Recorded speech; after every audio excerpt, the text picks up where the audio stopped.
neatkarīga republika, tā saucamā mikronācija. Liek teikt, ka šī neatkarīgā valsts vai mikronācija nav nevienas valsts atzīta.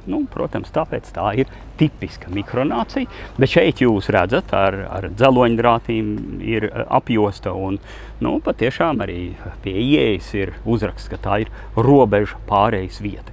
Bet Kugelmūgel, kā jau teicu, tātad tika uzbūvēts pavisam citā vietā vai radīts citā vietā un viņu izglāba tā laika kultūras ministrs, kura ļāva to novietot šeit Prātera parkā.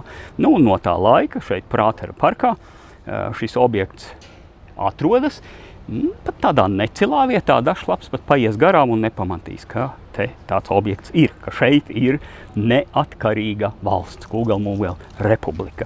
Šobrīd pats mākslinieks ir jau devies mūžībā, un viņa idejas turpina viņa dēls, kā arī vēl citi viņa ideju turpinātāji.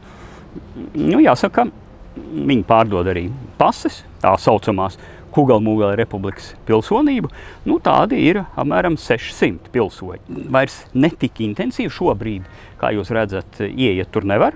Kādreiz tur ir bijušas izstādes, dažādi kultūras notikumi. Internetā ir teikts, ka, jāsaka godīgi, es biju vīlies, ka bija slēgts, es cerēju tur ieiet iekšā. Bet internetā ir informācija, ka tiks atjaunot šī visa darbība.